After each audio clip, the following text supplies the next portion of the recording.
Guys welcome to crick chat Venkatesh. India South Africa మధ్య జరుగుతున్న first test match second day రోజున Proteas south Africans పట్టు బిగించారు. వాళ్ళకి 11 runs lead ఉంది, ఇంకా 5 వికెట్లు చేతిలో ఉన్నాయి. We have seen 2 extraordinary batting performances in this match so far. ఒకటి మన కేఎల్ రాహుల్, క్లాసీ రాహుల్ నుంచి ఒకటైతే, సౌత్ ఆఫ్రికా నుంచి డీన్ ఎల్గర్ కూడా ఒక అద్భుతమైన సెంచరీ చేశాడు. సో ఈ వెన్యూ పేరు సెంచురియన్. సో ఫస్ట్ 2 days కూడా మనం ఆల్రెడీ 2 సెంచరీస్ చూసాం, 2 సెంచురియన్స్ని చూసాం.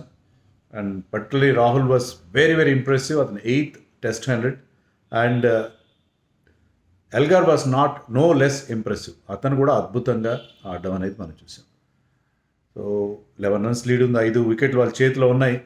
So definitely they will feel very very happy. Second day entirely belongs to them. Session by session చూసుకున్న లాస్ట్ సెషన్ కొద్దిగా షేర్డ్ సెషన్గా అనిపించినా సరే, they were very very good on day 2. So ఎక్కడ ఇండియా మరి దెబ్బతిందని కూడా చెప్పడానికి లేదు. యాక్చువల్లీ ఈరోజు 208 for 8కి మనం స్టార్ట్ చేసాం బ్యాటింగ్ ఇండియా ఫస్ట్ ఇన్నింగ్స్లో. Rahul was once again very very good. He had a very good partnership of 47 runs with Mohammed Siraj. చాలా వరకు స్ట్రైక్ దాని దగ్గరే పెట్టుకున్నాడు. He was farming the strike. Last బాల్కి రన్ తీయడం, లేకపోతే 5th బాల్కి రన్ తీయడం. సో సిరాజ్కి తక్కువ బ్యాటింగ్ ఇస్తూ చాలా వరకు ఆ బౌలర్స్ని తనే హ్యాండిల్ చేశాడు. Rabada was once again asking so many questions. First over bowled by Rabada almost unplayable. Rahul ఒక 5 balls బీట్ అయి ఉంటాడు ఆ ఓవర్లో. అంత అద్భుతమైన బౌలింగ్ రబాడాని చూసాం. అదర్ ఎండ్ నుంచి అంత సపోర్ట్ లేదు. కడ్జా కానీ మార్కో యాన్సన్ కానీ పెద్ద బాగా బౌలింగ్ వేయలేదు. But still it was not easy. అందులో ఎర్లీ మార్నింగ్ పిచ్ పైన Rahul once again came up wonderful shots. మరొక 2 6లు కొట్టాడు. 6th సెంచరీ కూడా పూర్తి చేశాడు. అప్పటికి last man was very much in strike. ఒక బై కూడా తీసుకున్నారు ప్రసిద్ధ్ కృష్ణది. లాస్ట్ మ్యాన్ వచ్చేసరికి Rahul was batting on 95. So సడన్గా ఒక బాల్ లీవ్ చేశాడు ప్రసిద్ధ్ కృష్ణ. కీపర్కి వెళ్ళింది, కానీ కీపర్ రియాక్ట్ అయ్యే లోపల వాళ్ళ బై కంప్లీట్ చేస్తారు. ముందు వాళ్ళు ప్రిపేర్ అయ్యారు, ఒకవేళ నువ్వు బాల్ వదిలేసినా సరే let's go for a by. So ఇద్దరు రెడీగా ఉన్నారు. Rahul came dashing down for the run and Prasidh Krishna responded. ఆ ఓవర్లోనే 6 కొట్టి తన సెంచరీ కూడా పూర్తి చేసినాడు. సో 245 చేశారు. And Rahul was the last man to get out. మరొక పెద్ద షాట్ కొట్టే ప్రయత్నంలో అవుట్ అయ్యాడు. బికాస్ ప్రసిద్ధ్ కృష్ణ పెద్ద బ్యాటింగ్ వచ్చే పరిస్థితి కాదు. సో మనకున్న ప్రాబ్లం అదే కదా, మన టైలెండర్స్ ఎవరు సరిగ్గా బ్యాటింగ్ చేయాలి. బట్ సిరాజ్ మంచి కంపెనీ ఇచ్చాడు. సో 245 ఎప్పుడైతే మన వాళ్ళు బోర్డు మీద పెట్టారో మనం అనుకోలేదు. యాక్చువల్గా 220 వస్తే చాలా అనుకున్నాం. 245 వచ్చిందంటే ఇట్స్ ఎ గుడ్ స్కోర్ అని మనం ఎక్స్పెక్ట్ చేసాం. సో మన బౌలర్స్ బాగున్నారు. అక్కడ కండిషన్స్ ఇప్పటికీ సెకండ్ డే రోజు కూడా ఓవర్కాస్ట్ కండిషన్స్ ఉన్నాయి కాబట్టి డెఫినెట్గా మన బౌలర్స్కి హెల్ప్ ఉంటుంది. మన బౌలర్స్ తొందరగా వాళ్ళని ఆల్అౌట్ చేస్తారు అనుకున్నాం, కానీ south Africa had other ideas. Siraj got the breakthrough. Markram తొందరగా అవుట్ చేశాడు, బాగానే ఉంది. ఆయన తర్వాత we have seen a 93 runs partnership between Dean Elgar and కొత్తవాడు జార్జీ. మన వన్డేల్లో కూడా మన ఇబ్బంది పెట్టిన డిజార్జీనా అతని పేరు, టోనీ డిజార్జీ. సో వీళ్ళిద్దరి మధ్య ఒక బ్రహ్మాండమైన partnership, 93 runs partnership that frustrated India like anything. ఈ రిటైర్డ్ ప్లేయర్స్, రిటైర్మెంట్ అనౌన్స్ చేసిన ప్లేయర్స్ చాలా ఇబ్బంది పెడుతున్నారు అపోజిషన్. మీరు చూడండి, మన వన్డే వరల్డ్ కప్లో de Kock, another south African, retirement announce చేశాడు. స్టార్టింగ్లో వరుసగా 4 hundreds కొట్టేశాడు. సో ఆ రిటైర్మెంట్ ముందు వాళ్ళు they are wanting to sign off in style. So ఆ ప్రయత్నంలో వాళ్ళు చాలా పెద్ద తలనొప్పిగా మారుతున్నారు వాళ్ళ అపోజిషన్. అలాగే మనం కరెంట్ సిరీస్ చూస్తున్నాం against Pakistan by Australian. David Warner కూడా తన లాస్ట్ టెస్ట్ సిరీస్లో ఫస్ట్ టెస్ట్లో ఒక సెంచరీ కొట్టాడు, ఒక బిగ్ సెంచరీ. ఇక్కడ డీన్ ఎల్గర్ ఆట ముగిసేసరికి 140 నాట్అవుట్లో ఉన్నాడు. చాలా క్విక్గా చేసే రన్స్. అసలు he's not known for quick scoring, కానీ ఈరోజు 66 అంత స్ట్రైక్ రేట్. సో అతను ఒక డిఫరెంట్ లెవెల్లో ఆడుతున్నాడు తన లాస్ట్ సిరీస్లో. ఆ ఎమోషనల్ మూమెంట్స్ని చక్కగా ఎలాగ తన లాస్ట్ టైం అంటే ఆరిపోయే దీపంకి వెలుగు ఎక్కువ అని తెలుగులో సామెత ఉంది. అలాగే వీళ్ళు రిటైర్ అయ్యే ముందు ఒక అద్భుతమైన పర్ఫార్మెన్సెస్ ఇస్తున్నారు. సో మనకి పెద్ద హెడేక్గా మారాడు ఈ Dean Elgar. So Dean Elgar innings was the highlight of Zorzi చేసిన 28 రన్స్, కానీ ఒక మంచి స్టాండ్ ఇచ్చాడు. He's very very good in his defence. Defence చాలా ఆర్గనైజ్డ్గా, చాలా ఎఫెక్టివ్గా ఉంది. ఈజ్ రియల్ టెస్ట్ మ్యాచ్ ప్లేయర్గా అనిపించాడు. వన్ డేలో డిఫరెంట్గా ఆడాడు, డిఫరెంట్ గేర్లో ఆడాడు. He was chancing his arm and he was going for big shots. కానీ ఫార్మాట్కి కొద్ది రోజుల తేడాలోనే ఆ డిఫరెన్స్ చాలా చక్కగా చూపించాడు. టఫ్ పిచ్ పైన కోర్స్ మన బౌలరింగ్ కూడా అంత గొప్పగా ఉందని నేను అన్నాను. పిచ్ కూడా ఈజ్ అవుట్ అయింది ఖచ్చితంగా. ముఖ్యంగా సెకండ్ సెషన్లో they scored 145 runs. Can you imagine? They scored 145 runs in the second session. అంత క్విక్గా రన్స్ చేశారు ఒక సెషన్లో. అంటే మోర్ దెన్ రన్ ఏ బాల్. 120 మినిట్స్ సెషన్లో 145 రన్స్ చేయడం అంటే ఆషామాషి విషయం కాదు.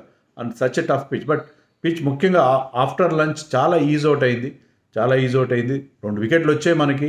But still definitely we had problems అని చెప్పాలి. మన బౌలర్స్ బుమ్రా ఒక్కడే కాస్త ఎఫెక్టివ్ అనిపించాడు.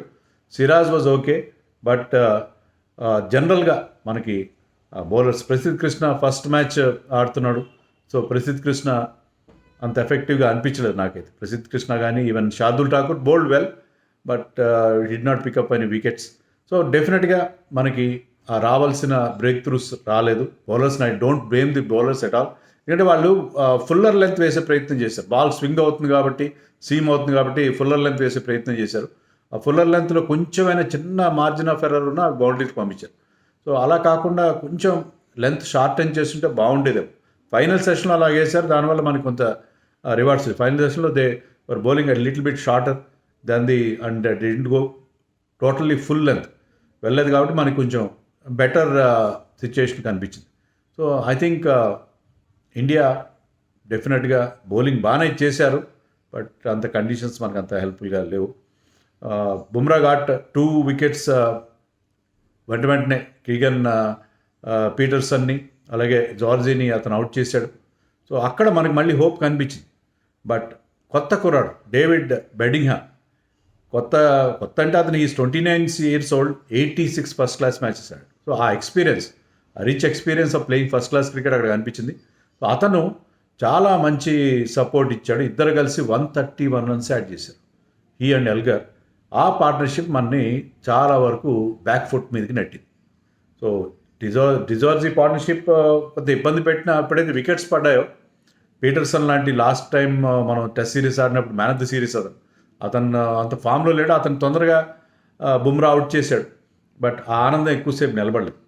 సో ఎప్పుడైతే ఈ పార్ట్నర్షిప్ మనని చాలా ఇబ్బంది పెట్టింది.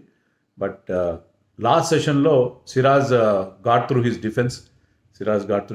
అతను క్లీన్ బౌల్డ్ చేశాడు. తర్వాత Prasidh Krishna got his first test wicket. ఒక good delivery outside off stump, అది కీపర్ క్యాచ్ వెళ్ళింది, ఎంపైర్ అవుట్ ఇవ్వలేదు. డిఆర్ఎస్లో క్లియర్లీ దెర్ వాజ్ సమ్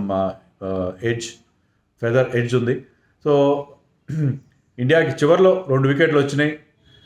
వాళ్ళ కెప్టెన్ బౌమా బ్యాటింగ్ చేసే అవకాశాలు చాలా తక్కువ. హ్యామ్స్ట్రింగ్ ప్రాబ్లం ఉంది. He taking any further part in test match is very much in doubt. So ఇండియాకి ఇంకా అక్కడ ఒక వికెట్ వస్తే mark Anson is good batsmen. Mark Anson out చేసి తర్వాత టెయిల్ ఎండర్సన్ ఉంటారు. సో ఇండియా లీడ్ని కనుక రెస్ట్రిక్ట్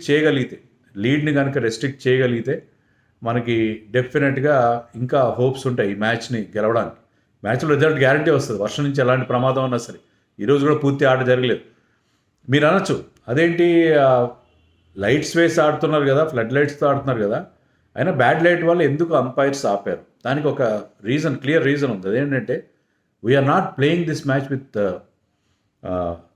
వైట్ బాల్, రెడ్ బాల్తో ఆడుతున్నాం. రెడ్ బాల్ మీకు ఒక లైటింగ్ వరకు ఓకే, ఒక లైటింగ్ తర్వాత citing the red ball against light dark బ్యాక్గ్రౌండ్లో చాలా ఇబ్బంది అవుతుంది. అందుకే వైట్ బాల్ వాడతారు నైట్ క్రికెట్లో, ఎందుకంటే అది ఆ కాంట్రాస్ట్ అవుతుంది నైట్ స్కైకి.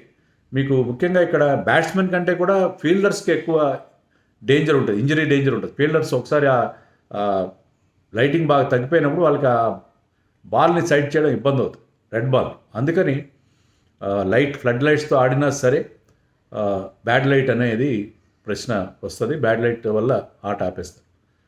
సో ఇండియా ఎప్పటికీ కూడా they did not feel bad, ఎందుకంటే వాళ్ళకి 11 రన్స్ లీడే ఉంది. వాళ్ళ లీడ్ని కనుక 50-60 రన్స్కి రెడ్యూస్ చేయగలిగితే 50-60 రన్స్కి రెడ్యూస్ చేయగలిగితే చాలా బాగుంటుంది 50-60 రన్స్ లోపల వాళ్ళ లీడ్ని వెళ్తే India can still win this match. ఎందుకంటే సెకండ్ ఇన్నింగ్స్లో బాగా బ్యాటింగ్ చేయాలి మన వాళ్ళు. పోను బ్యాటింగ్ ఇంకా టఫ్ అవుతుంది. ఇట్ ఈజ్ నాట్ ఆస్ట్రేలియాలో ఏంటంటే మీకు లాస్ట్ డే కూడా పిచ్ చాలా బ్రహ్మాండంగా ఉంటుంది. ఫస్ట్ డే కంటే లాస్ట్ డే చాలా బాగుంటుంది పిచ్. కానీ ఇక్కడ అలా కాదు, పోను అక్కడ క్రాక్స్ ఓపెన్ అవుతాయి. ఆల్రెడీ కొంత వేరియబుల్ బౌన్స్ కనిపించింది, కొన్ని బాల్స్ లో అవుతున్నాయి. So last batting on this wicket is not going to be easy.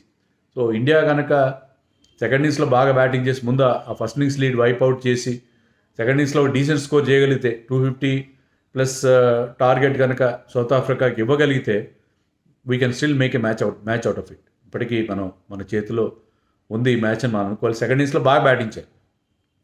So అది పరిస్థితి. డెఫినెట్గా India should not lose hope in this match, but definitely the day 2 belongs to south Africa. And hats off to those 2 centurions, KL Rahul and Dean Elgar. KL Rahul ముఖ్యంగా అతని గురించి చెప్పాల్సింది ఏంటంటే 8 test సెంచరీల్లో 7 out of ఇండియానే వచ్చినాయి. దాంట్లో 2 ఇంగ్లాండ్లో, 2 సౌత్ ఆఫ్రికాలో, 1 ఆస్ట్రేలియాలో, తర్వాత వెస్టిండీస్లో 1, శ్రీలంకలో 1. సో అతని ఎంత technically how well he is equipped. ఎక్కడైనా ఓపెనర్గా ఆడతాడు, నెంబర్ 3 ఆడతాడు, ఎక్కడైనా ఆడతాడు, వికెట్ కీపింగ్ చేస్తాడు. సో ఎంత useful cricketer he is, just imagine. అయితే అతని చేత నన్ను అడిగితే బౌలింగ్ కూడా వేయించారు. మొన్న మ్యాచ్ స్టార్ట్ అవ్వకముందు రాహుల్ ద్రావిడ్ బౌలింగ్ వేయడం చూసాం. సో ఐ థింక్ మీరు అతను అడిగితే బౌలింగ్ కూడా వేస్తాడు, మీడియం పేస్ స్పిన్ అన్నీ కూడా వేస్తాడు. So KL Rahul is a wonderful cricketer to have in your team. ఏమంటారు?